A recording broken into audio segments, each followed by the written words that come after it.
What is up, everyone? This is Nova Vaughn, and let me tell you what's going on.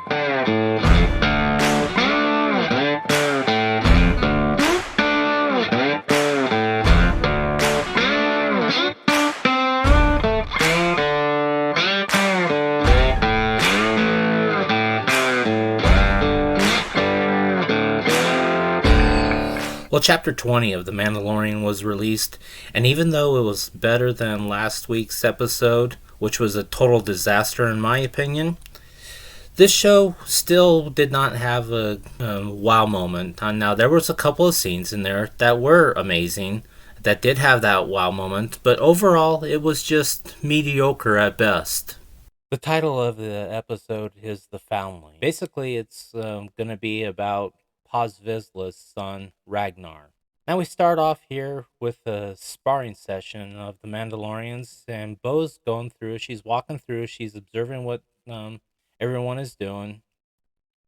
She comes upon Grogu, and now at first it looks like that Grogu is moving rocks, but actually it turns out to be crabs. Now, some people believe that this was similar to what was on Rebels, these creatures known as Dokamas that they discovered on Adala.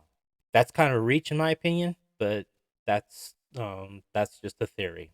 Then we see Din taking Grogu to offer a challenge to Paz Vizsla's son, Ragnar. And Ragnar chooses his weapon as training darts. He gets the first 2 points on Grogu. However, Grogu does a couple of force jumps and shoots 3 darts in a row, and he gets the win. Kind of like reminiscent of the All Valley tournament in the Karate Kid and Cobra Kai, where they go, point, winner, point, winner! After that, Ragnar goes by the water, another mistake. He gets picked up by a flying creature, and he carries Ragnar off. This causes a reaction from his father Paz, Din, and others, and they are chasing after the beast. However, they seem to run out of jet fuel. Now, why do they have to make it to where people run out of fuel in Disney Star Wars? However, Bo chases after the creature in her Gauntlet Starfighter so she can get an idea as to where the creature is taking Ragnar. So she gathers the rest of them and she tells them where the beast is, where her lair is, and they form a strategy to get the creature so that they can rescue Paz's son. Now the armorer decides to stay, and while the others go off for the rescue mission, and so she is making a chest protector for Grogu here. And as she is hammering things around, this has given Grogu some flashbacks to his time when Order 66 came out. Now, you see a bunch of Jedi here that are protecting him from clone troopers. A lot of people were hoping that it was Anakin when he was Darth Vader, but we got the clone troopers, which was a good scene. And their mission was to get Grogu in an elevator so that they could get him to another Jedi Master. This turns out to be Jedi Master Kelleran Beck, and he is played by Ahmad Best, who we know played Jar Jar Binks in the prequels. And so this was a nice surprise moment. I honestly did not know that it was him that played this Jedi, that played Kelleran Beck. But then when I saw the credits, I was blown away. So that made this scene even better, in my opinion. Now, a little backstory on Kelleran Beck, according to legends, is that he was a supervisor of the Padawans during their trials and their training period. Now, a little fun fact with Ahmad Best, he hosted a game show, I don't know, back in 2020, if I remember right, called the Jedi Temple Challenge. I never seen it, but I believe it was tailor-made to kids. So he gets out of the elevator, protecting Grogu, and as you can see, he is protecting Grogu against all the clones. Now, this results in a chase scene throughout Coruscant. Now, this really gave me some Attack of the Clones vibes when Anakin and Obi-Wan were chasing after the bounty hunter who was trying to assassinate Padme. And this kind of gave me that vibe as well. So I thought this chase scene was pretty cool as well. Now Kelleran goes on this landing platform, and he is met by some Nubian guards, which we have seen in the Phantom Menace. So again, a nice little throwback to this, the prequels. Kelleran takes Grogu on the Nubian ship, and the guards are fighting off the clones so that they can get away.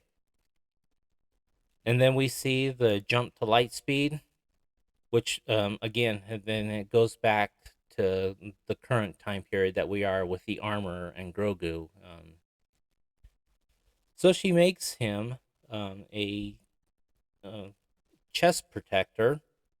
Now this is an image of the Mudhorn that was in season 1, which we saw Grogu's first use of the Force to protect Din from being attacked.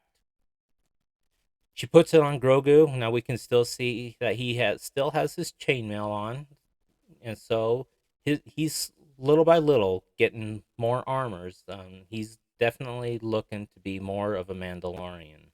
Now we get to the Mandalorians led by Bo-Katan.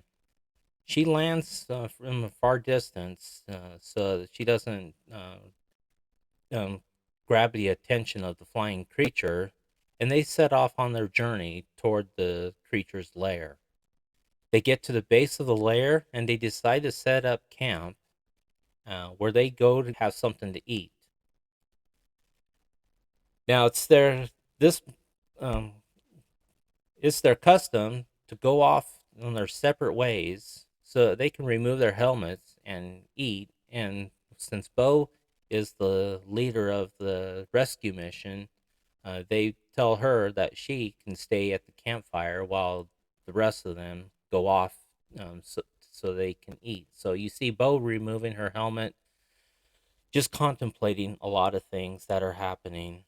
The next morning, we see the Mandalorians climbing the rock of the lair. They don't want to, again, draw any attention to the creature, so they want to give a surprise attack. So they're not using their jetpacks. They're climbing it, rock mountain climbing style. They get to the very top, and Paz Vizsla, being a protective parent that he is, and which any parent would tend to do anything to protect their child. He jumps the gun. He runs there. He is met by the um, creature and her 3 younglings.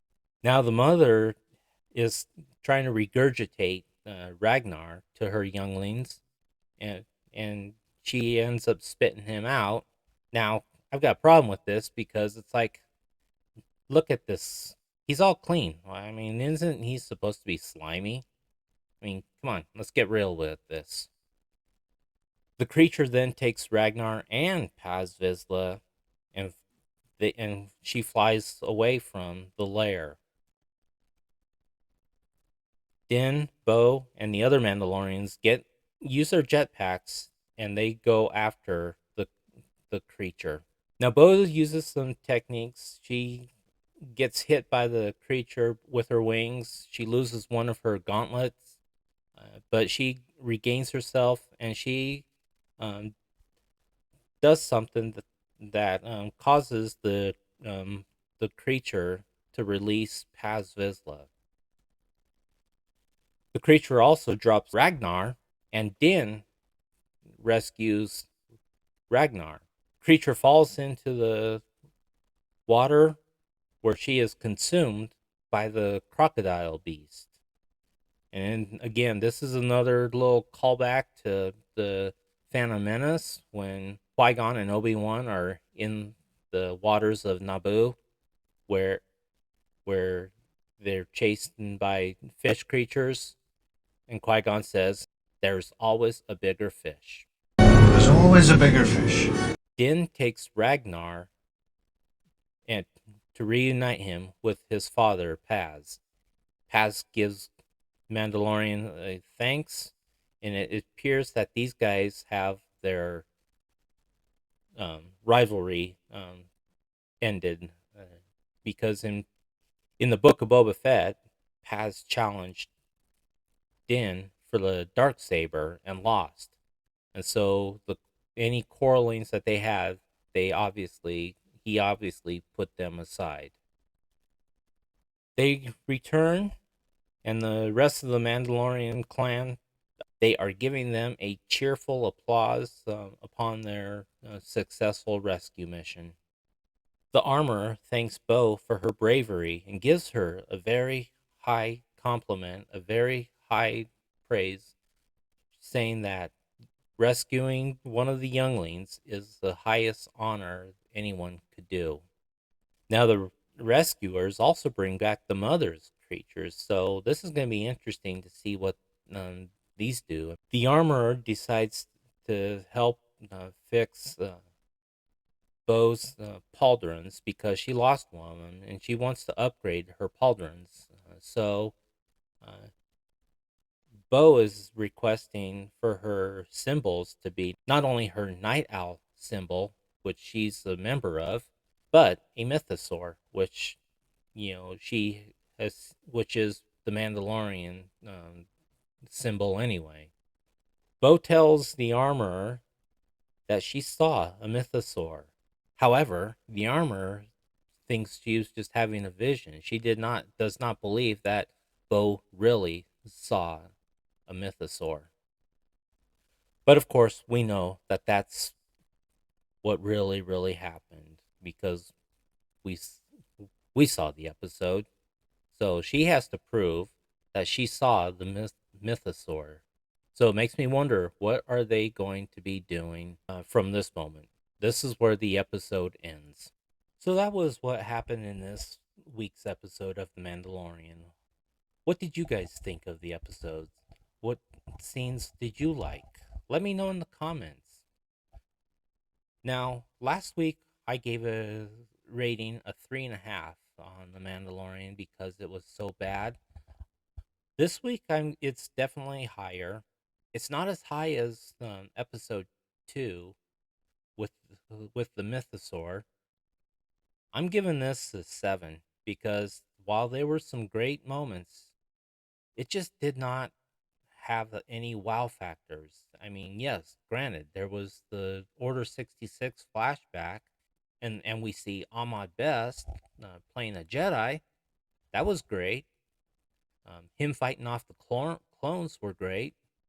The rescue mission was decent, but it was just mediocre in my opinion. So let me know, what did you like about this episode? Now, don't get me wrong, I did like it, okay? But I just did not love it. So those are my thoughts on this episode of The Mandalorian, Chapter 20. Thank you so much for watching this video. Please give this video a like, and you can subscribe to my channel as well. You can also follow me on Instagram and join me on my Discord server. This is Nova Vaughn reminding you that it is never too late for a new beginning in your life. So be positive, be cool, and you will be all right.